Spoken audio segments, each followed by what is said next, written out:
के शहरों में जा करके भी, चाहे देहात हो, शहर हो, तालुका हो, जिला हो, वहां जा करके मालेगांव शहर का नाम रोशन कर रहे हैं।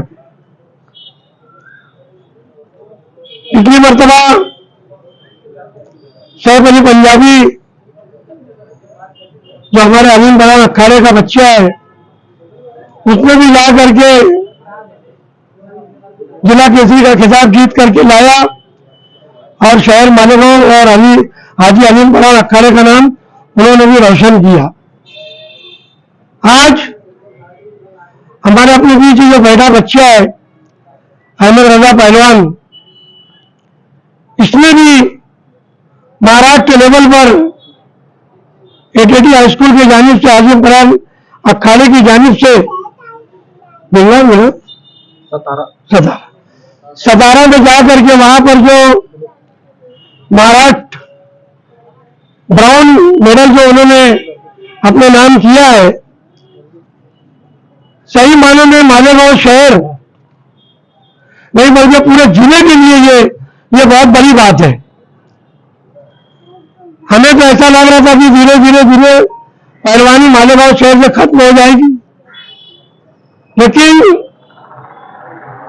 हमारे अपने मालेगांव शहर के अंदर बहुत सारे ऐसे कुश्ती के शौकीन हजरात हैं जो नौजवान बच्चों की तरबियत के पीछे ध्यान देते हैं।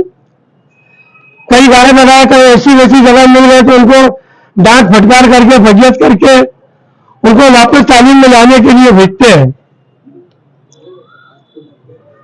दोबारा वापस लॉकडाउन के बाद से मालेगांव शहर में पहलवानी जिंदा हो गई है और हमारे शहर के बच्चे, हमारी तालीम के बच्चे जा कर वहां नाम रोशन कर रहे हैं।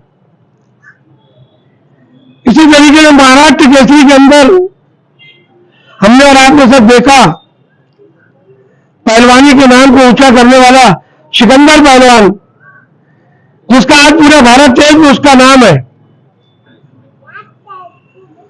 उसको देख करके पूरे भारत के, पूरे स्टेट के, पूरे शहरों के बच्चे उस पहलवान को देख करके अपने अंदर उमंग पैदा कर ली कि मैं भी सिकंदर बनूंगा, मैं भी सिकंदर बनूंगा।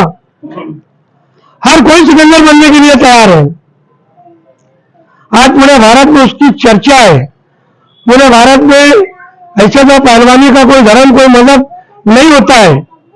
हिंदू, मुस्लिम, सिख, ईसाई सभी मिलकर उसकी तारीफ कर रहे हैं। ईरान के पहलवान को भी पीछे उसने आसमान दिखा के वहां का खिताब अपने नाम जीता।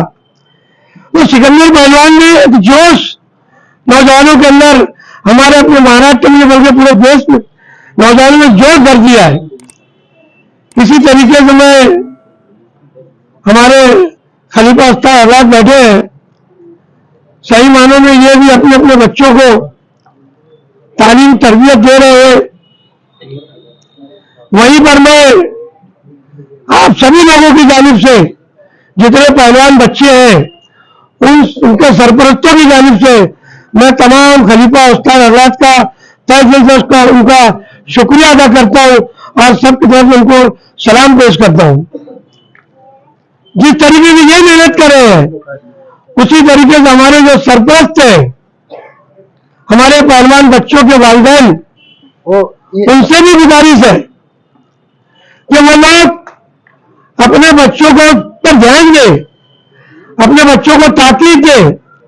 बच्चा खाली लंगोट लेके, छठी लेके तालीम में जा रहा है, आ रहा है, क्या कर रहा है, उस पर नजर रखे। आज अहमद रजा ने ब्राउन्स मेडल जीत करके नाम कमाया, आपका बच्चा भी आएगा, कोई सिल्वर मेडल लाएगा, कोई गोल्ड मेडल लाएगा। तो इस तरीके से वालिदैन से भी मेरी गुजारिश है कि अपने बच्चों की निगरानी करें, खास तौर पे पहलवानी के साथ साथ तालीम के ऊपर भी ध्यान रखे। मैंने माजी में देखा, बड़े बड़े पहलवान जो थे उन्होंने नाम कमाया, लेकिन तालीम न होने की वजह से मालेगांव शहर में वो पीछे रह गए। किसी ने होटल चालू किया, किसी ने पान दुकान चालू किया, किसी ने साइकिल दुकान चालू किया, किसी ने चक्की चालू कर ली, किसी ने किराना दुकान चालू कर लिया। तो मैं वालिदैन से गुजारिश करता हूं, ये लड्डन पहलवान बड़ा अच्छा वक्त का पहलवान था, आज साइकिल का काम कर रहा है, रोजी रोटी कसर की कमा रहा है और अपना नाम, अपने बच्चे, अपने भतीजे के पीछे मेहनत कर रहा है।